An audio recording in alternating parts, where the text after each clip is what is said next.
The hospital clock still ticked above me when my own children whispered, "She's a responsibility we didn't sign up for." Still staring at the ceiling, I swallowed the ache rising higher than the fever in my chest. As the ticking grew louder, it stopped marking time and started counting every year I gave without asking. While the IV hummed beside me, I memorized the sound of release, not regret. The same mother who covered their tuition now covered her own silence. That's when I smiled, because they'll never carry my burden or inherit a dime of it. Before we begin, may I ask, where in this big, beautiful world are you listening from? It's always a quiet honor to know who's sharing this space. Drop it in the comments, and don't forget to subscribe. Ruth's eyes flutter open to the soft hum of fluorescent lights overhead. The sterile scent of antiseptic clings to the air. Her body is heavy, aching, pneumonia still making its stubborn mark. But the hospital room has a stillness to it now that makes everything feel distant, as though the world outside is moving at a pace that doesn't quite match her own. The faint beeping of the heart monitor beside her is a rhythm she's learned to ignore, almost as much as the persistent ache in her chest. Yet despite the quiet, the air feels tense with something Ruth can't name. Maybe it's the weight of unspoken things. Maybe it's the bruising reality of her own fragility. Her thoughts drift like leaves caught in a slow-moving stream. Her breath catches as the door to her room opens. Melissa steps inside, her eyes lingering just a little too long on Ruth's face, almost as though the sight of her, so pale, so weak, might make her sick. Jacob follows, his expression unreadable, but there's a hesitation in his footsteps. A pause, as if they both wish they were anywhere else. "Hey," Ruth manages, her voice rough from the cough that still tugs at her lungs. She pushes herself up in bed, willing the weakness to fade, to seem like she's okay. Melissa gives a thin smile, the kind that doesn't quite meet her eyes. She sits in the chair near the window without touching Ruth's hand. Jacob stands awkwardly at the foot of the bed, his hands shoved deep in his jacket pockets. Ruth notices the way they both keep their distance, and her heart sinks a little more. The silence in the room stretches, and Ruth can feel the weight of their discomfort, the way they try to hide the truth of what this visit really means.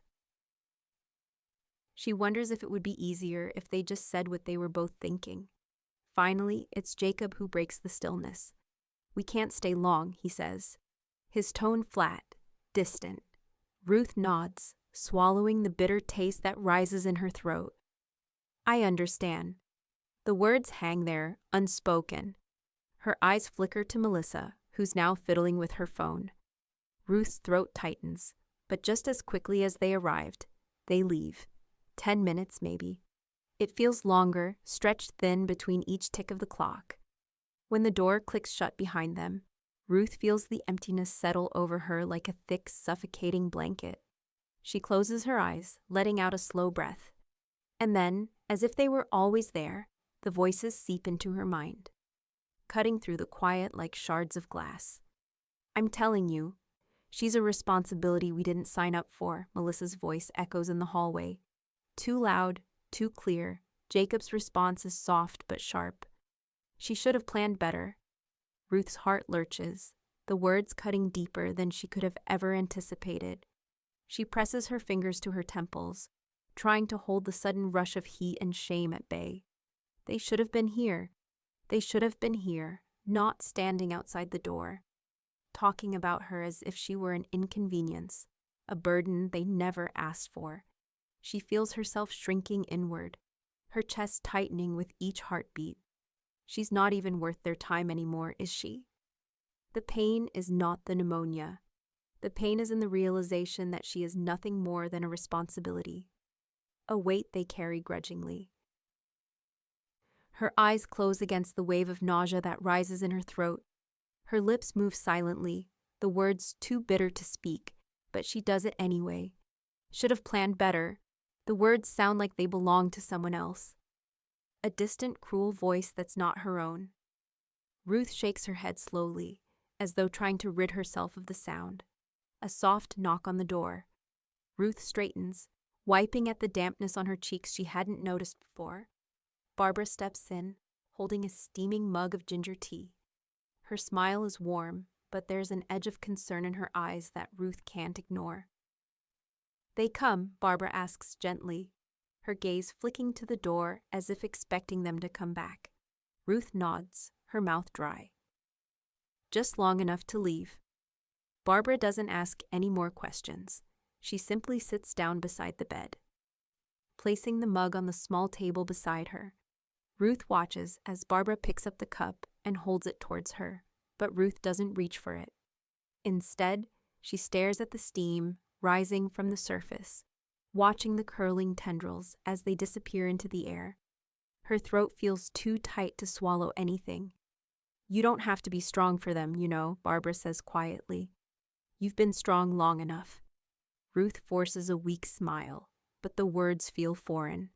They don't quite fit her anymore. "They don't care," she whispers. The truth sounds more brutal than she thought it would. Barbara's eyes soften. She sets the tea down carefully, then leans in, her hand resting on Ruth's arm. There's no judgment in her touch, only an understanding that Ruth doesn't know how to deal with right now. Barbara has always been the one who could see beneath Ruth's tough exterior. "They don't know what it's like to be you," Barbara says, her voice so steady it makes Ruth's chest tighten again. "And maybe they never will." Ruth looks at her, the weight of her words pressing down like a stone. There's a long pause before she says anything. "I don't think they'll ever care," she mutters, her voice barely audible. And in that silence, Ruth can feel her world crack just a little bit more. Ruth's return home is slow, deliberate. Her footsteps, though unsteady, seem to carry a new kind of weight, each one marked by the quiet precision of someone who's been broken and rebuilt, piece by piece in the span of a few days. The house feels colder than she remembers, the rooms strangely distant, but it's her own space again. The place where she knows every creak of the floorboards, every angle of light through the windows. A place that, for all its comfort, now holds an eerie sort of finality.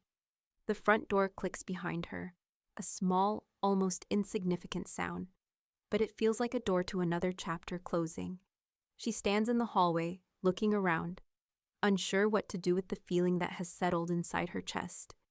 She's not quite herself anymore. Something inside her has shifted, a corner turned, and she doesn't think she'll be going back. She moves toward the study, her hands gripping the banister as if the stairs might give way under her feet.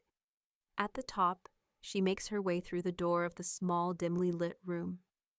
There's dust on the furniture, the kind that's only accumulated over time, forgotten. It's a room full of memories she's avoided, full of papers, files, and the remnants of a life that feels like it belonged to someone else. Ruth moves to the desk, reaching for the old estate file buried beneath piles of documents, yellowed, crinkled from years of neglect. She pulls it out carefully, setting it on the desk in front of her.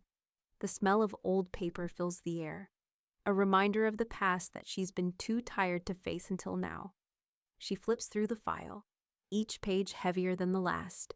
The details are mostly outdated, unfinished. There's no signature on the final document, no decision made, just an unfinished plan. A plan that's always been there, hanging in the balance, waiting for someone to step up and give it form. She stops at the page where the names are listed. Melissa and Jacob are the primary heirs, just as she expected. But there, glaringly absent, is Chloe's name. Ruth stares at the blank space where it should have been, the omission standing out like a wound that hasn't yet healed. Her finger hovers over the page, the silence in the room stretching between her thoughts. She feels something inside her tighten, a decision forming, cold and sharp. It's time to finish this, time to make sure that no one gets what they think they deserve, not the way they've been expecting. Ruth reaches for the phone, her fingers moving with a steady purpose. Alan picks up on the second ring. "It's time to finalize everything," she says, her voice firm, resolute, but not the way they think. There's a pause on the other end, then a slow intake of breath. Alan knows her well enough to hear the shift in her tone. "Are you sure about this?" he asks. "I'm sure," Ruth answers. Her eyes flick back to the page, her fingers tracing the space where Chloe's name should be. No more games, No more letting them think they have control. Alan is silent for a moment. All right, he says finally.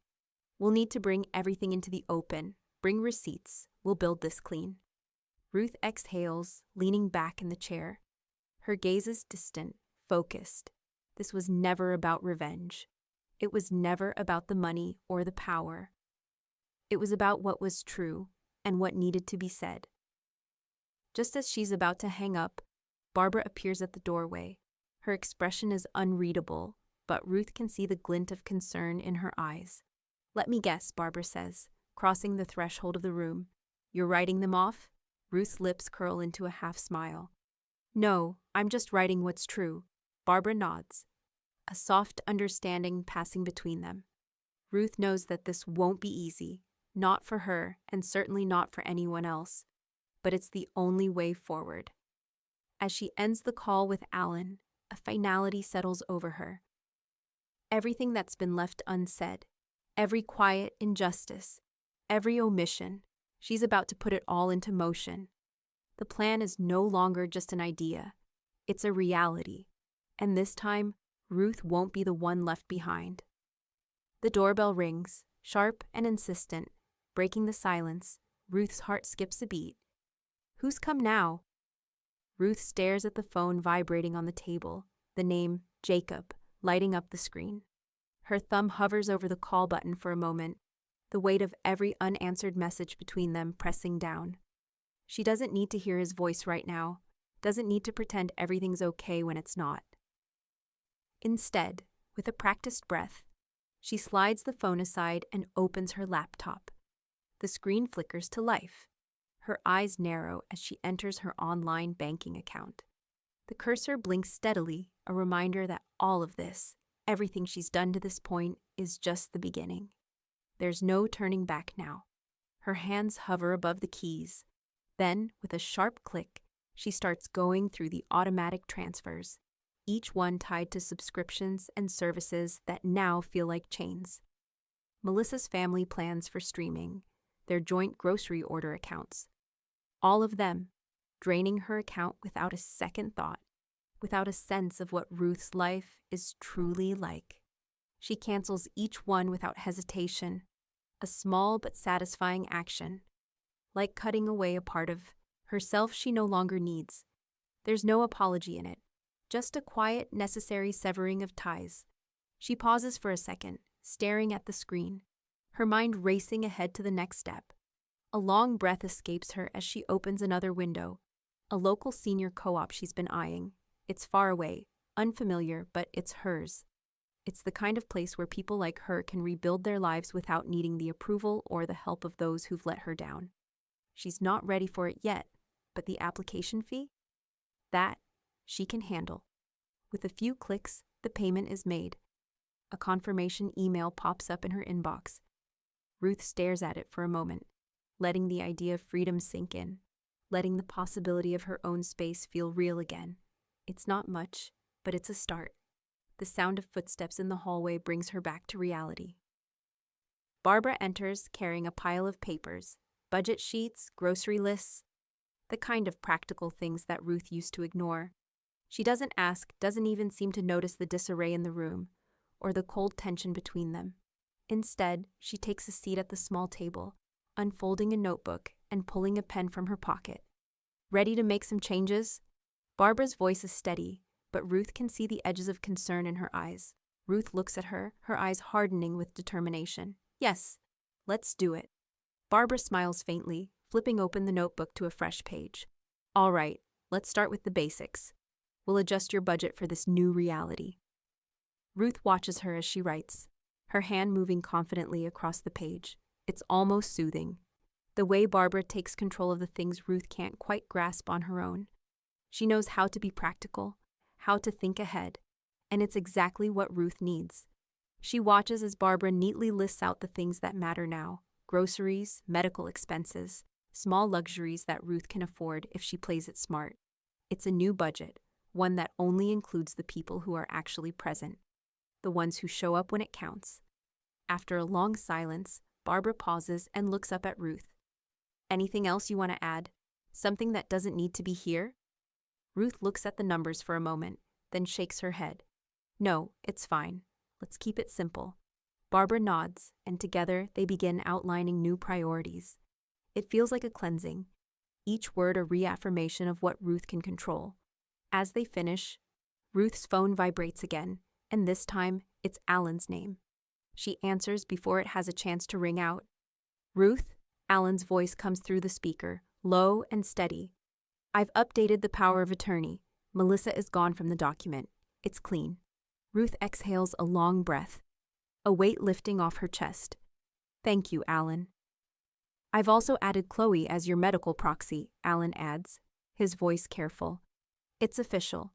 If anything happens, she's the one who'll make the decisions. Ruth nods, her heart tightening slightly at the mention of Chloe. It feels right. The decision is hers, and it feels like the only thing left to do. She can trust Chloe. She knows that much. Barbara looks over at her, waiting. Ruth's mouth feels dry, but she forces a smile. She's doing it. She's finally taking control, one careful, deliberate step at a time. As she hangs up the phone, the air between them shifts, the tension easing just enough for Ruth to feel the lightness of the moment. But before she can savor it, there's another knock at the door, sharp and insistent, the kind that demands attention. Ruth freezes, her heart racing. She wasn't expecting anyone. But then the voice, muffled by the door, calls out, "Ruth? It's Melissa. We need to talk." Ruth's breath catches in her throat, a cold shiver running through her. She's not ready for this. Not yet, but maybe she never will be. Ruth waits for them at the small cafe, the buzz of casual conversations and the clinking of coffee cups surrounding her. It feels strange, like she's an outsider looking in, no longer part of their world, no longer wanting to be. She's early, her hands wrapped around a cup of hot tea that she's barely touched, the steam curling up toward the ceiling like a secret she's too tired to keep. Her mind keeps returning to the decision she made, canceling everything that tethered her to Melissa's world, the quiet severing of ties. There's no going back from that now. The door opens, and Ruth doesn't have to look up to know it's them. Melissa's voice, too light, too bright, cuts through the room before she even steps inside.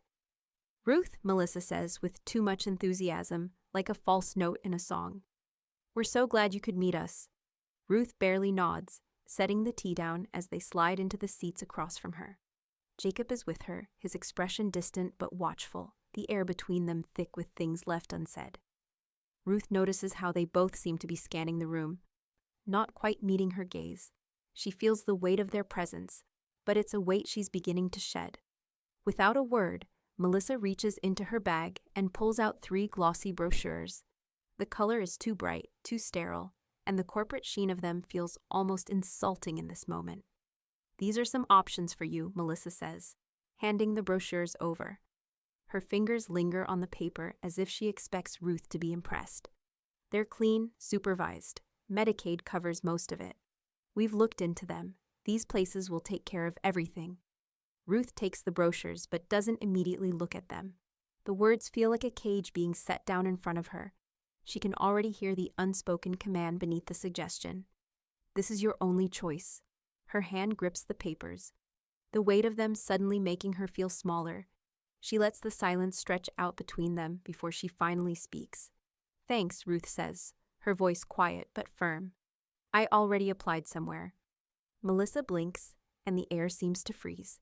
Jacob's eyes narrow just slightly, the disbelief flickering in his expression like a flash of lightning. He opens his mouth but says nothing. Melissa leans forward, her lips tight with something between frustration and disbelief. "Without talking to us?" she asks, the words sharp and accusing. "You didn't even mention it. We're trying to help, Ruth." Ruth's pulse quickens, but she keeps her voice even. "You said you didn't sign up for this," she replies. Her eyes meet Melissa's, unwavering. "You were clear. I'm not asking for help from people who think I'm a burden." The silence is thick now. Jacob shifts uncomfortably in his seat, but Melissa doesn't look away. Her eyes narrow, her jaw tightens, but there's something else there, something Ruth can't quite place. Maybe guilt, or maybe it's just anger, raw and unfiltered. Barbara, who had been quietly observing from the back of the cafe, steps up to the table just in time to hear the exchange. She leans in slightly, her voice steady, offering her own brand of quiet defiance. You told them that, Barbara asks Ruth, her eyes sharp and knowing. Word for word? Ruth looks over at Barbara, the faintest trace of a smile curling at the corners of her mouth. Word for word, she confirms, her voice low but full of resolve. Melissa's face tightens, but she doesn't speak for a moment. She looks down at the brochures, as if the glossy pages are suddenly too heavy to hold. Jacob clears his throat, trying to cut through the tension. Ruth, you don't have to be so stubborn about this, he says quietly, almost pleading. We're trying to make this easier for you.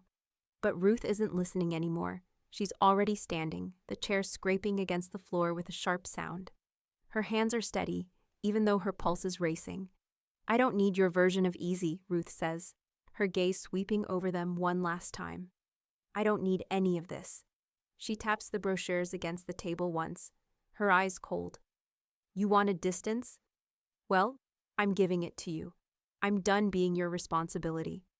The finality in her voice hangs in the air, and for a brief flickering moment, Melissa and Jacob look as though they might protest. But then the weight of Ruth's words sinks in. They remain silent, their eyes locked on her for a beat too long. Ruth doesn't wait for them to speak. She turns, walks out of the cafe, the door swinging shut behind her with a quiet thud. Her heart hammers in her chest, but for the first time in a long while, she feels light, unburdened by their expectations. She steps outside, the cool air hitting her face. She doesn't look back. But as she walks into the quiet of the street, she knows this. The hardest part is done. The next part, it's entirely up to her. Ruth sits at the kitchen table, the morning light filtering through the windows, casting soft shadows across the worn surface. Her hands rest flat on the table, the faint tremble from the pneumonia still there. But it doesn't stop her from feeling steady now. It feels different, this moment. Quiet. Like the calm after a storm that's been building for years. Chloe walks in, a familiar presence, yet so much more to Ruth than the granddaughter she once barely knew. The girl is a mirror of her younger self, sharp, serious, and quietly determined. She sits down across from Ruth without hesitation, no awkwardness between them, no need for pretense. Ruth looks at her, measuring the words in her head before speaking. There's no need for dramatics, no need for the heavy weight of guilt or apology. She knows Chloe doesn't want that. She simply needs the truth. I've made a decision, Ruth begins, her voice calm, controlled. Everything with your mother and Jacob, it's over. I'm done playing the role they want me to. Chloe's brow furrows, but she doesn't interrupt. She just listens, her eyes not leaving Ruth's face. I'm moving, Ruth continues, to a place where I can live on my own terms, somewhere that doesn't come with their conditions. I've canceled the plans they set up. I don't need any of that. There's a long silence. Chloe stares at her, processing the words, the weight behind them. Then, finally, she speaks, her voice soft but steady. You've always been the only steady thing in my life, Chloe says, her gaze unwavering. I'm glad you're doing this for yourself, Grandma. I really am. Ruth's heart skips a beat at the simple honesty in Chloe's voice. There's no pity in it, no sense of obligation, just a quiet understanding between them that runs deeper than words can say. Ruth exhales, a small smile tugging at the corners of her lips. I never wanted to burden you, Chloe, but I'm not sorry for the choices I'm making. Ruth doesn't flinch. She doesn't even look away. Family, she repeats, the word hanging heavy in the air. You don't get to claim that when you've never truly been there for me, not when you've made it clear I was nothing but a burden to you. Melissa's face reddens and her eyes narrow into slits. You're throwing it all away, she says, her voice trembling with anger. And for what? Some illusion of control? You think you're better off alone? Ruth takes a slow step forward, her gaze intense. I'm better off with the truth. There's another silence, thick and heavy, as the words settle. Melissa opens her mouth, but nothing comes out. She turns sharply, moving toward the door. Ruth watches her go, her own pulse steady, though her heart feels tight with the weight of what just passed between them. As Melissa reaches the gate, she slams it shut with a force that makes the house shake for a moment. Ruth doesn't flinch. She doesn't react. Barbara remains in the hallway, her eyes never leaving Ruth. When the sound of the gate slamming fades, Barbara's quiet voice fills the empty space between them. "Do you feel better now?" she asks. Ruth exhales, a long, slow breath. She doesn't answer immediately. The truth of it all still hangs in the air, sharp and raw. But then, slowly, she nods. "Yeah," Ruth says softly, her voice carrying a weight of finality. "I do." And as she turns to walk back into the house, she knows this: there's no going back. Ruth's phone rings, pulling her from the quiet of the morning. She sees Alan's name flash across the screen and answers without hesitation. His voice is low and controlled, the kind of calm that only comes after something unsettling. "There's been an incident," he says, and Ruth can hear the weight in his words. "I've had a look at the house. You need to file a report." Ruth blinks, her pulse quickening slightly. "What kind of incident?" "Light vandalism," Alan replies. "No clear suspects, but you're going to want to take action, Ruth. This feels personal." Her mind races, fingers tightening around the phone. The subtle damage, a cracked window, the slight scratches on her front door. Small, almost dismissible things, but together they form a message she can't ignore.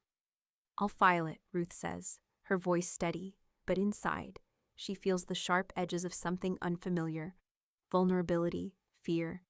"Thanks, Alan." By the time Ruth finishes filing the police report, it's late afternoon. The sky heavy with a storm that hasn't yet come. The house feels too quiet. The kind of quiet that amplifies every creak of the floorboards, every whisper of the wind. She can't shake the feeling that something has shifted, a boundary crossed that cannot be uncrossed.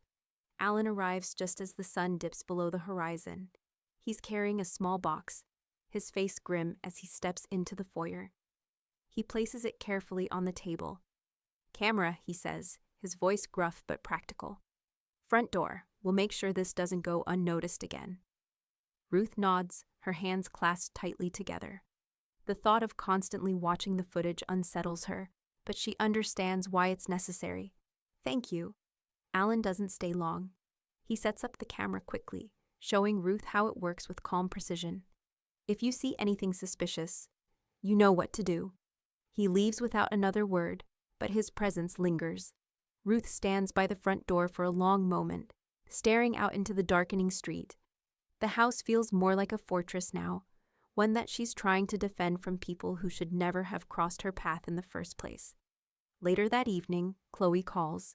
She's concerned, as always, her voice soft but steady, as if trying to gauge how much of this Ruth will let her see.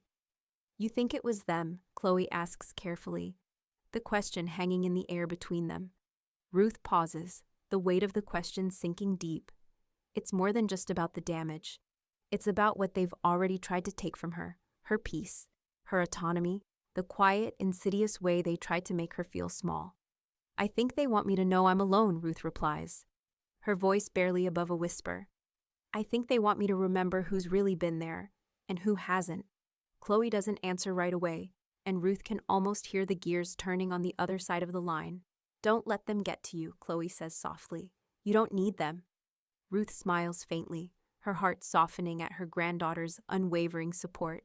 "I know, sweetheart. I know." The conversation lingers for only a moment longer before Ruth ends the call. She leans back in her chair, the weight of her decisions settling back over her like a blanket. Comforting, but not without its sharp edges. There's still more to do, more to set in place. Later that night, Ruth opens her estate documents again, a quiet determination in her hands. She adds a clause, one that makes her heart race for a moment. Any attempts to interfere with her life, her peace, will result in permanent disinheritance. The ink dries on the page, final and irrevocable. As Ruth sets the papers aside, she feels a flicker of something she hasn't felt in a long time: freedom. The next morning, she begins her new volunteer role at the local bookstore. One morning a week, helping shelve books, guiding customers to new reads. It's a small start, but it's hers. The smell of the old paper, the quiet hum of conversations, the easy rhythm of a world that doesn't demand anything of her, it's soothing. With each book she arranges, each customer she helps, Ruth feels the world beginning to expand around her once more. This was the life she was meant to live, not the one they tried to impose. And with that, the door to her future swings open just a little wider. As the day winds down and she locks the bookstore door behind her, Ruth pauses in the street. The air is still cool, the sky cloudy with promise. She doesn't look back, but her heart feels lighter, the weight of the past slipping away. This is hers now, the world she chooses, the life she controls, and nobody can take that from her. The knock on the door is softer this time, less insistent, but just as unwelcome. Ruth is in the kitchen, her hands steady as she arranges the day's lunch. When she hears it, she already knows who it is. There's no need to guess. The air feels colder around her as she wipes her hands on the dish towel, making her way slowly to the door. She pauses just before opening it, feeling the weight of everything she's set in motion pressing down on her. Jacob stands in the doorway when she opens it, his face a carefully crafted mask of concern. His smile is too wide, too practiced, the kind that doesn't reach his eyes. His posture is stiff, like he's expecting something. Maybe an invitation, maybe an explanation, but Ruth doesn't offer either. "We're worried," Jacob says before Ruth can speak. His voice has that hollow, sugary charm to it, the kind that used to convince her to let things slide. "You've been acting distant." Ruth takes a long, steady breath, the words already forming in her mind. She steps aside, allowing him to enter, but there's no warmth in her gesture. The house feels cold, almost deliberate, and Jacob seems to sense it. He walks in slowly, looking around as though trying to gauge her mood, his eyes darting from one corner of the room to another. But Ruth's gaze remains fixed, unwavering. "I'm acting awake," she says, her voice quiet but firm. It's not an explanation, it's a declaration, the kind of answer that says everything without needing to say more. Jacob falters for a moment, blinking as if the words don't quite register. He opens his mouth, then closes it again, his eyes narrow, his smile slipping ever so slightly. The facade cracks, just enough for Ruth to see the uncertainty beneath.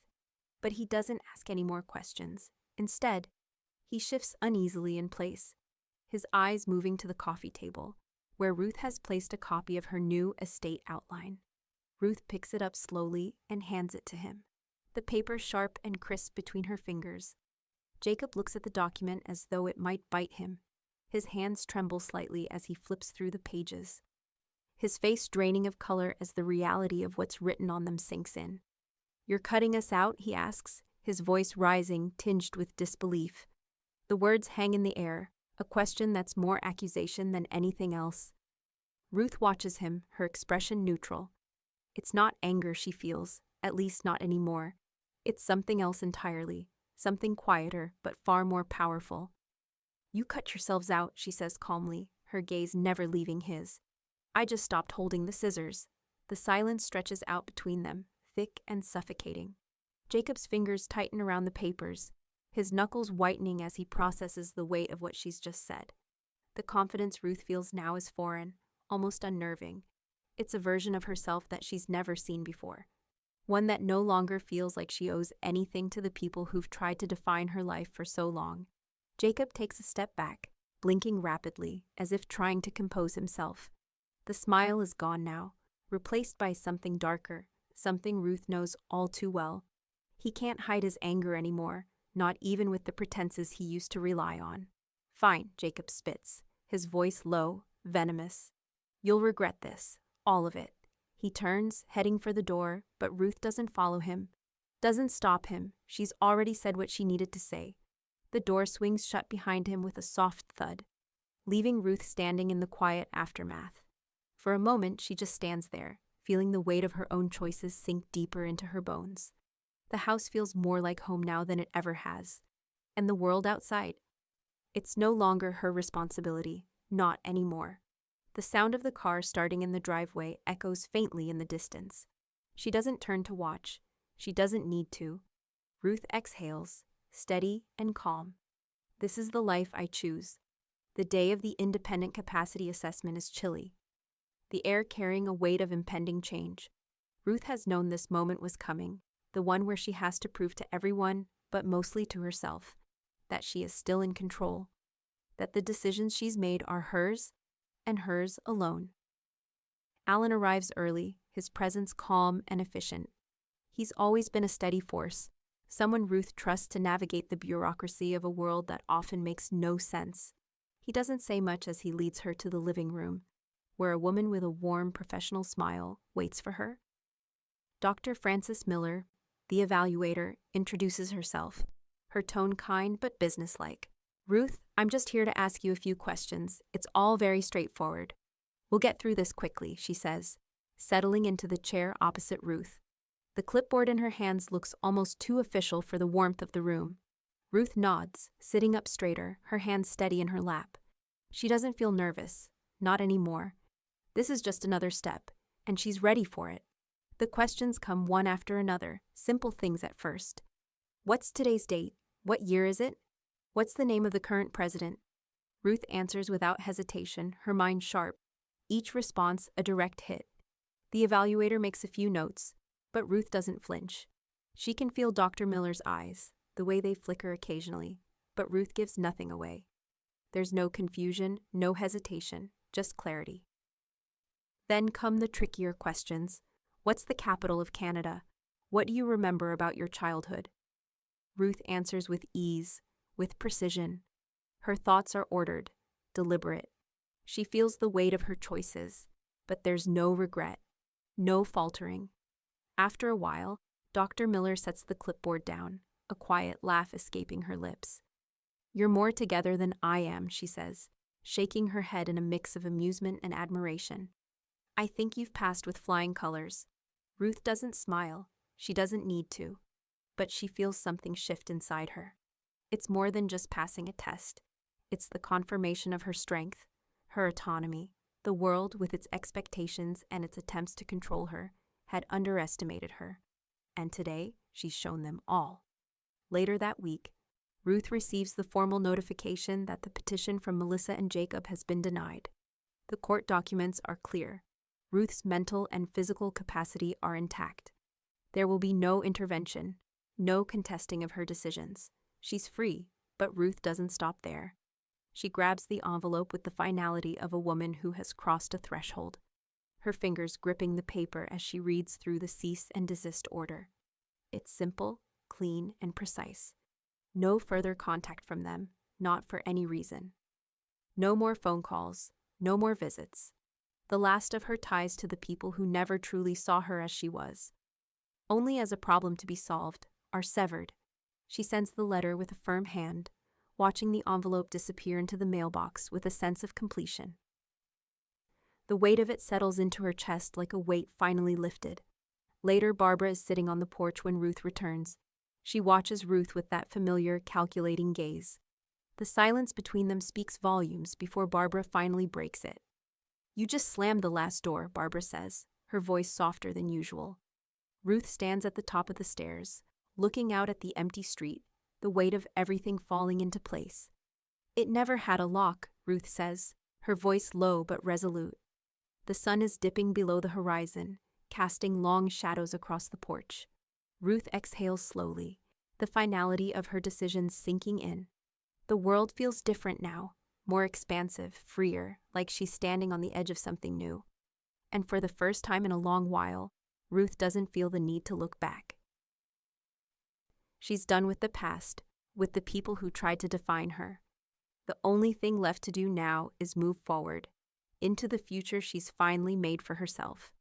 And nothing, not even the ghost of the past, can take that away. The light in the sunroom is soft, golden, casting gentle shadows across the bookshelves and the worn rug beneath her feet. Ruth sits in her favorite chair, her hands folded neatly in her lap, as Chloe settles across from her. The house feels like it's finally become what Ruth always hoped it would be. Hers, her sanctuary, her space, a place filled with memories that belong to her and no one else. Chloe holds a piece of paper in her hands, her voice soft and steady as she begins to read aloud. "The woman who saved herself," Chloe starts, her eyes lifting from the page to meet Ruth's gaze. The story of a woman who learned to stand alone, whose strength was born not of others, but of herself. She walked through a lifetime of sacrifices, of being what everyone else wanted her to be, until one day she saw the truth. She didn't need to be saved. She didn't need anyone to define her. She was already whole, already everything she needed to be. She freed herself by letting go. And in that release, she found a life that was truly hers to live. She found peace. She found joy in the quiet moments, the ones no one else saw but her, and she was okay with that. More than okay. She was whole. Ruth blinks as Chloe's words hang in the air. The simplicity of it, the truth that sits there between them. Ruth swallows, her chest tight with emotions she hasn't let herself feel in so long. She never thought this would be her legacy. She never expected it to come in the form of words spoken from Chloe, from the one person who has stood beside her through it all, without asking for anything but honesty. A tear slips down Ruth's cheek, and she wipes it away quickly, almost as though embarrassed. But it's not shame she feels. It's a quiet pride, a humbling sense of being seen, truly seen, by the one person she never thought she'd be able to share her truth with. Chloe pauses, looking at Ruth, her expression soft but knowing. "I don't want anything else, Grandma," she says, her voice barely above a whisper. "Just this. This is everything." Ruth's heart feels as though it might burst, the weight of Chloe's words settling deep inside her. For the first time, she feels like she's given something beyond her decisions, beyond the tangible things she's left behind. She's given her granddaughter something far more precious, her story, her strength, her legacy. Without saying a word, Chloe gets up, moving to Ruth's side. She wraps her arms around her, pulling her close in a hug that feels like the culmination of everything Ruth has ever wanted for herself and for Chloe. "I'm so proud of you," Chloe whispers. Ruth holds her tight, breathing in the familiar scent of her hair, the warmth of her embrace. Ruth pulls away just enough to look at Chloe, her voice steady. "I'm proud of you too, sweetheart. You've always been my heart." As Chloe returns to her seat, Ruth reaches over to the desk drawer and pulls out a fresh sheet of paper. The ink is still wet on the page as she begins to write, slowly, carefully, every word a deliberate act of love. "To Chloe, I've given you everything I could, in the ways I knew how, but the greatest gift I can give you is the truth of who I am, and the freedom to be who you are without the weight of anyone else's expectations. Take what you need from this life, and leave behind what doesn't serve you. You are strong, and you are enough, just as you are. Never forget that. With all my love, always. Grandma Ruth." When she finishes, she folds the letter, sliding it into an envelope and sealing it with the last of her resolve. Barbara arrives just as Ruth is finishing. She stands in the doorway, her arms crossed, her eyes soft as she watches Ruth. There's an understanding between them now, a quiet partnership that goes beyond words. "I'll help you scan the family photos later," Barbara says, her voice low. "We'll make sure everything's in its place." Ruth nods, smiling at her. "Thank you, Barbara, for everything." Together, they gather the old family albums, the ones that have been stored away for too long. Barbara carefully sets up the scanner, and Ruth begins flipping through the pages, each photo a moment captured in time.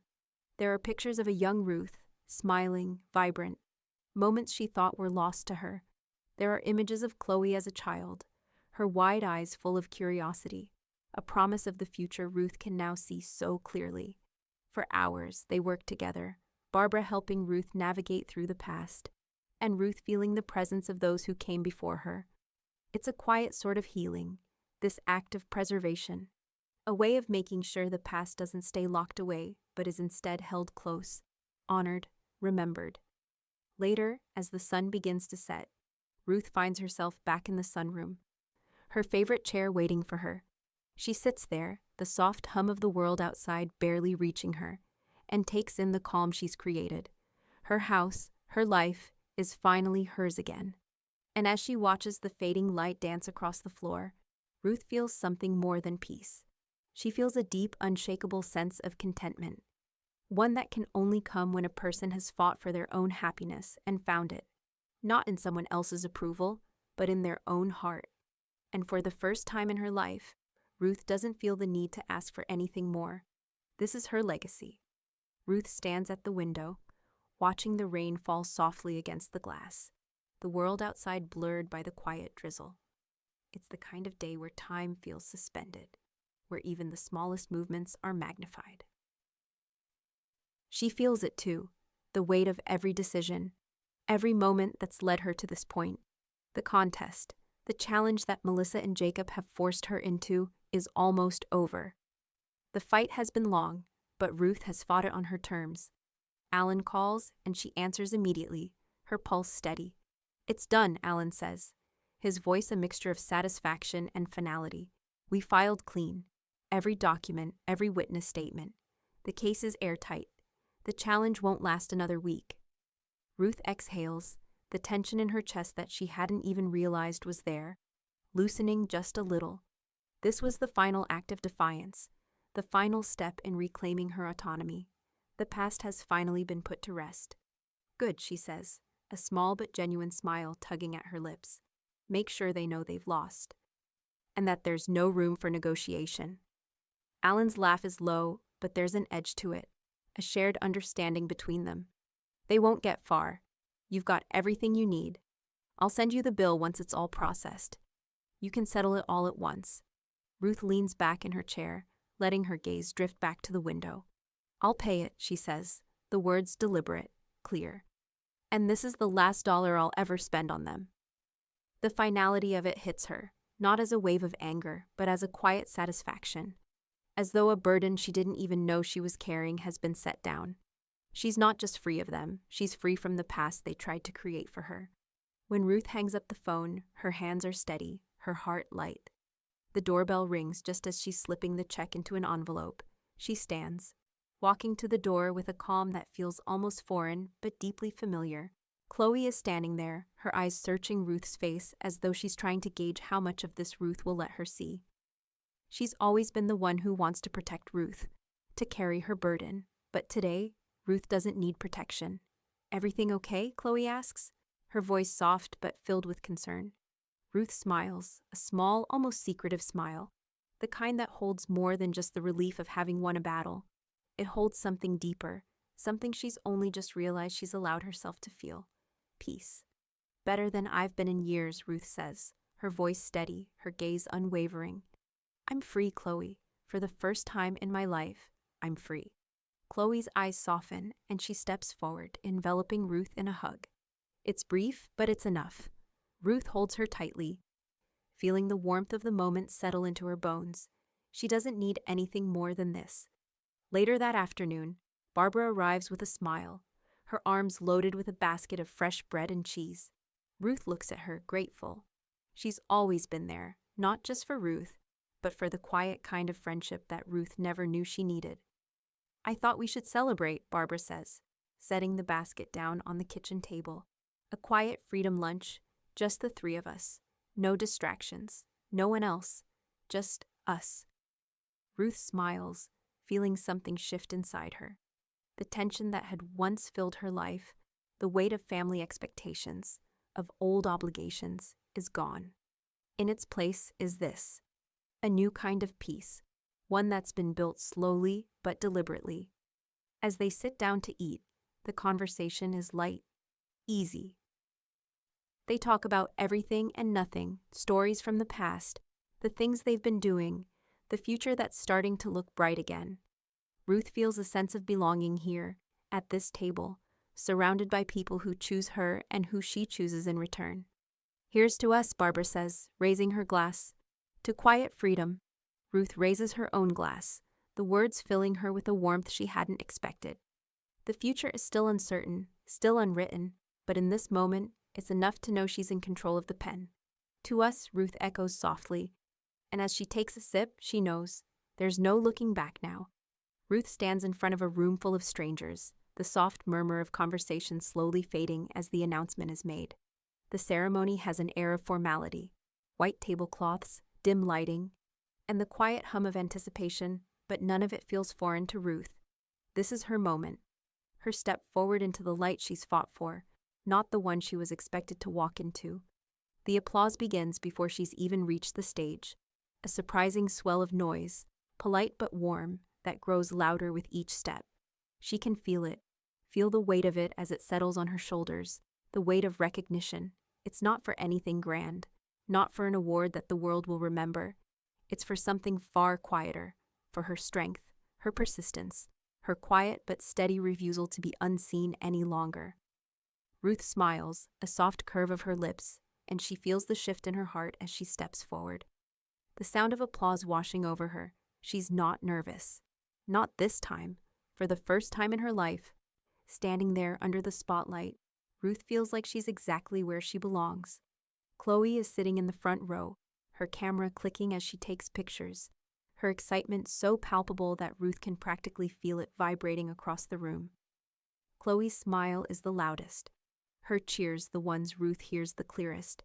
It's a sound of support, of pride, of the shared bond between them, the bond that's only grown stronger as Ruth has let her walls come down. Barbara's voice reaches her from the back of the room, soft but knowing. Imagine if your kids could see this. Ruth looks at her for a moment. A flicker of something crossing her face, a sharp pang of longing perhaps, or a touch of grief. Her heart beats steady though, a quiet rhythm that matches the calm assurance she feels now. They wouldn't recognize me, Ruth says quietly, her voice steady but layered with something deeper, something that's hard to name but easy to feel. And maybe that's a good thing. The words linger in the air between them, unspoken but understood. It's not bitterness she feels, not regret. It's a quiet acceptance of the person she's become, the person who's no longer defined by the past, by those who never truly saw her. She has become someone entirely her own, and that's a gift, no matter how long it took to unwrap. When the applause dies down, Ruth steps to the microphone, her hands steady as she adjusts the stand. She doesn't need to say much. She's already said it all with her actions. The words come easy, though, the simplest truths. Thank you, she says, her voice clear, her eyes sweeping across the room. Thank you for seeing me. For the first time in my life, I feel like I'm truly here. The crowd applauds again, and Ruth feels the warmth of it settle deep inside her. She doesn't need any more accolades, any more validation. This moment is enough. After the ceremony, Ruth takes a quiet moment for herself, retreating to the corner where Chloe waits. Chloe's eyes are bright, her camera tucked under her arm, a soft smile on her face as she hands Ruth a small bouquet of flowers. For you, Chloe says, her voice warm. You deserve this, Grandma. Ruth takes the flowers, feeling the weight of them in her hands, a symbol of all the quiet victories, all the moments she never thought she'd have. Later, when the room begins to empty, Ruth quietly slips away to make a donation to the store in Chloe's name. It's not much, but it feels right. A small gesture, a small piece of the life she's building, one she can now give back. As she walks back toward the entrance, Barbara falls in step beside her. I think you're ready for more, Barbara says, her voice knowing. Maybe you should think about mentoring one of the younger volunteers. Ruth's heart skips a beat. The idea of passing on her knowledge, her experiences, to someone else feels like an extension of everything she's done so far. A way of giving without expectation. I think that's exactly what I need, Ruth says softly, to teach them that they don't need saving either. As they step out into the cool night air, Ruth feels the weight of the world settle around her, not as a burden, but as something she can carry, something she's earned. And as the door closes behind them, Ruth knows there's more ahead. More steps to take, more people to inspire. The story isn't over. It's only just beginning. The envelope sits on the kitchen counter, a pale blue card peeking out, its edges frayed slightly from where it has been handled just enough to feel personal, yet not enough to be opened. Ruth has seen it there for days now, untouched, still sealed. And each time her eyes fall on it, her breath catches, just a little, but she doesn't pick it up. Not yet. Instead, she walks past it with deliberate calm, her fingers brushing against its surface. But she doesn't stop to open it. There's no need, not anymore. She places it in the drawer behind some other papers that hold more weight than the words inside that card. The drawer clicks shut with a soft sound that seems almost final. The house is quiet except for the soft hum of the refrigerator, and Ruth lets herself linger in the silence. Her mind drifts for a moment, an unexpected shift in time, like a calmness pulling her into a state of quiet reflection. She sits at the kitchen table, the soft light from the window gently spilling over her journal, the pages waiting for her words. She opens it slowly, the pen smooth in her fingers as she writes, the ink flowing with a kind of ease she hasn't felt before. Love is not obligation. The words are simple but deep, and they settle into her like a quiet revelation. There's no rush in her writing, no rush in anything anymore. For so long, Ruth had been living under the weight of obligations, of doing what was expected, even when it was against her will. She was always giving, always doing what others needed. But now she's learning that love, real love, is free. It's not something you owe, it's something you give, something you choose, without strings. As Ruth closes her journal, a knock at the door interrupts the stillness. She's not surprised. Chloe is always just a few steps away, as if she's always been waiting for the right moment to show up. When Ruth opens the door, Chloe is standing there with a bright smile, holding a basket of homemade cookies and a small houseplant wrapped in a simple ribbon. The sight of her granddaughter, so full of life, brings an unexpected warmth to Ruth's chest. "For you," Chloe says, her voice light, her smile full of affection. "I thought you could use a little sweetness today." Ruth takes the basket, her heart lightening at the gesture. The cookies are warm, still slightly soft, and the houseplant, a small potted fern, feels like a new beginning in itself. "Thank you," Ruth says softly, her fingers brushing against the leaves of the plant. It's more than just a gift. It's a gesture that reminds Ruth that she is loved, without expectation, that this is what love looks like now. Chloe steps inside, her energy filling the space. They settle at the kitchen table, Ruth carefully placing the cookies on a plate between them. The conversation flows easily, like it always does. There's no tension, no undercurrent of regret, just the quiet, uncomplicated joy of simply being together. Barbara arrives later, her smile wide as she steps into the room, the door swinging open with a familiar creak. She takes one look at Ruth and the plant on the table and grins knowingly. "You're blooming again," Barbara says, her voice warm with approval. Ruth smiles, the words sinking deep. It's a simple statement, but it carries so much. For the first time in years, Ruth feels like she's starting to blossom. She's found herself, and she's not afraid to let the world see it. As the afternoon stretches on, Ruth updates her files. Final updates this time. The last of the documents are put in place, the last of the decisions made. There are no more changes to come. She's at peace with everything now. She leans back in her chair, feeling the weight of finality settle over her like a warm blanket. The house smells like vanilla and freedom, the sweet, comforting scent of the cookies Chloe brought, mixed with the crisp, fresh air from the open window. Everything feels right. Everything feels whole. Ruth stands slowly, looking out the window, the sunlight stretching across the yard. The world is quieter now, and yet, somehow, it feels like the beginning of something new. She's not sure what's coming next, but for the first time, she feels ready for it. There's a lightness in her chest, the kind that comes from knowing you've made peace with the past. And as the shadows of the day begin to lengthen, Ruth knows. This is the life she's chosen. This is the life she will live. And no one, not even the ghosts of the past, can take that from her. Ruth sits at her desk, the weight of the final folder in her hands. Inside is the letter she wrote to Chloe, a final piece of the puzzle, the last thing that ties everything together. With a quiet, deliberate motion, she slips the letter into the folder marked Trust, Chloe's name written on the front in Ruth's neat handwriting. There is a sense of completion now, as if this small act seals everything she's worked for, the security, the freedom, the peace. This is the last thing she needed to do, ensure that the future, the one Chloe will build, will be hers to shape. The folder is now thicker, the weight of her decision pressing on her chest in a good way. It's final. There's no going back, and Ruth doesn't need to look back. She breathes deeply, pushing the folder into the drawer with a soft click, as if closing the door on everything she's left behind. She steps out onto the porch, her legs steady, her movements slow but purposeful.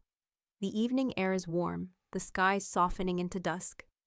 She doesn't need a view that stretches for miles. This porch, this small corner of the world, is enough. The food on her plate is simple, a fresh salad, a slice of bread, a glass of water. She eats at her own pace, savoring the silence, savoring the space she's created. Her mind drifts as the evening deepens, the colors of the sky shifting from soft blues to the rich oranges and pinks of sunset. Everything feels so still, so right. There are no obligations here, no one telling her what to do or how to be. Ruth watches the sun dip lower, the last of the daylight clinging to the horizon. Her phone buzzes on the table next to her. She picks it up, her heart light as she reads Chloe's text. Want to watch a movie this weekend? Ruth smiles, the answer already forming in her mind. She types back, a simple reply that feels like an invitation to something new. I'd love that. The phone pings again, but before she can respond, the sound of footsteps on the gravel driveway pulls her attention. It's Barbara, walking up with her usual cheerful gait, a large pitcher of sparkling lemonade in one hand and a crossword puzzle book in the other. Barbara places the lemonade on the table with a flourish, her eyes lighting up as she spots Ruth's dinner. Perfectly placed, everything in its place. Dinner alone on the porch, Barbara says with a teasing smile. I should have brought food. You can't enjoy your meal without good company. Ruth laughs softly, the sound rich and full, a warmth settling in her chest. It's not the food that matters, but I'd be happy to share the lemonade, she says, pouring a glass for Barbara. Barbara sets the crossword puzzle down and slides into the chair next to Ruth, picking up her glass. Here's to the quiet freedom we've found, she says, clinking her glass against Ruth's. Ruth takes a sip, feeling the bubbles on her tongue, and leans back in her chair.